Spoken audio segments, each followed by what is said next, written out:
మనం చూస్తూ ఊరుకుంటే మనం ఈ సమాజానికి అన్యాయం చేసిన వాళ్ళం అవుతామని చెప్పి నేను బలంగా నమ్ముతున్నా.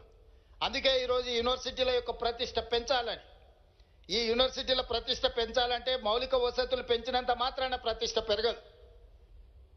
డాక్టర్ బాబాసాహెబ్ అంబేద్కర్ గారు చెప్పినట్టు రంగుల గోడలు అద్దాల మేడలు అభివృద్ధి కాదు, సామాజిక చైతన్యంతోనే సామాజిక స్ఫూర్తితోనే ఈరోజు పేదలకు విద్య చేరినప్పుడే, చిట్ట చివరి వాడికి సంక్షేమ పథకం అందినప్పుడే ఈ సమాజంలో మార్పుకి అవకాశం ఉంటుంది అని ఏ విధంగా అయితే వారు సూచన ఏ విధంగా అయితే బోధించినరో తప్పకుండా మా ప్రభుత్వం ఈ ఆలోచనని దృష్టిలో పెట్టుకొని ముందుకు వెళ్తుంది.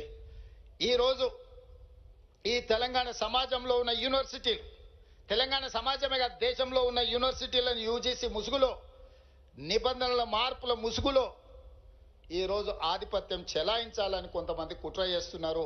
ఈ వివరాలు ప్రొఫెసర్ హరగోపాల్ గారు లాంటి మేధావులకు తెలుసు.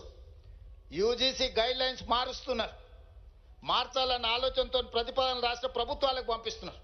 డాక్టర్ బాబాసాహెబ్ అంబేద్కర్ గారు వీటిని గుర్తించే కేంద్ర ప్రభుత్వం పరిధిలో ఉండే అంశాలు, రాష్ట్ర ప్రభుత్వం పరిధిలో ఉండే అంశాలు, ఉమ్మడి పరిధిలో ఉండే అంశాలను కూలంకషంగా రాజ్యాంగంలో విపులంగా రాసి మనకిచ్చిండు.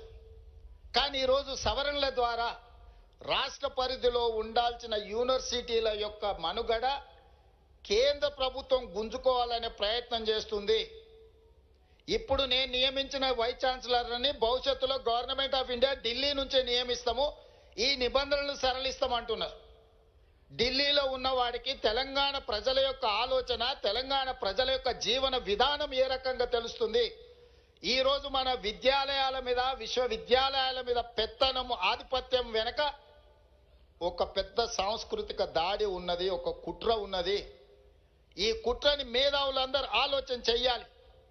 అందుకే నేను తమిళనాడు చీఫ్ మినిస్టర్తో, కర్ణాటక చీఫ్ మినిస్టర్తో, కేరళ చీఫ్ మినిస్టర్తో కోఆర్డినేట్ చేసిన తొందరలోనే ఆంధ్రప్రదేశ్ చీఫ్ మినిస్టర్ గారితో కూడా నేను మాట్లాడదలుచుకున్నా.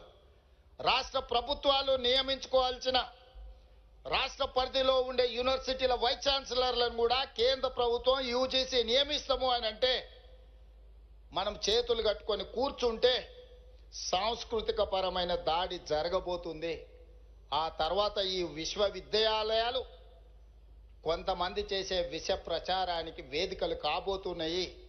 ఇది మన సమాజాన్ని చీల్చడానికి ఉపయోగపడుతుంది తప్ప ఈ సమాజానికి చికిత్స చేయడానికి విశ్వవిద్యాలయాలు వేదిక కాకుండా పోయే ప్రమాదం ఉన్నది.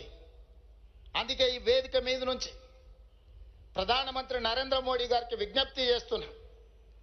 ఈరోజు 76వ గణతంత్ర దినోత్సవ ఉత్సవాల సందర్భంగా ప్రధానమంత్రి గారికి నేను విజ్ఞప్తి చేస్తున్నా. మీరు చేసే దాడి, మీరు మార్చాలనుకుంటున్న యూజీసీ నిబంధనలు, ఇది రాజ్యాంగం మీద దాడిగానే మేము భావించాల్సి వస్తుంది. మా మీద మీరు దండయాత్ర చేయాలన్న ఆలోచన చేస్తున్నారు. మా ప్రజల మీద, మా ప్రాంతాల మీద, మా రాష్ట్రాల మీద మీకు అధికారం ఉంది కదా అని దండయాత్రలు చేస్తే అది మంచి ఫలితాలను ఇవ్వదు. మేమందరం సమిష్టిగా నిలబడి కొట్లాడుతామని చెప్పి సవినయంగా ఈ దేశ ప్రధానమంత్రి గారికి నేను విజ్ఞప్తి చేస్తున్నా. ఇది మంచిది కాదు రాజ్యాంగ స్ఫూర్తికి. మీరు కాదు, భవిష్యత్తులో రాబోయే ప్రధానమంత్రులు ఇంకా విపరీతమైన ధోరణితో, ఆలోచనతో వచ్చినప్పుడు డాక్టర్ బాబాసాహెబ్ అంబేద్కర్ గారు ఏ స్ఫూర్తితో ఈ రాజ్యాంగాన్ని ఇచ్చిండో ఆ రాజ్యాంగం మనుగడ సాధిస్తుందా? ఈ విధానం మంచిదా? ఆనాడు వారు రచించినప్పుడే అన్ని రకాల ఆలోచనలు చేసి కేంద్ర ప్రభుత్వం ఏం చేయాలి, రాష్ట్ర ప్రభుత్వం ఏం చేయాలి, రాష్ట్ర కేంద్ర ప్రభుత్వాలు కలిసి ఏమి చేయాలని ఉమ్మడి జాబితాతో సహా ఎవరికి వాళ్లకు వాళ్ళ యొక్క బాధ్యత విడమర్చి మనకు మన బాధ్యతలను ఇచ్చాడు.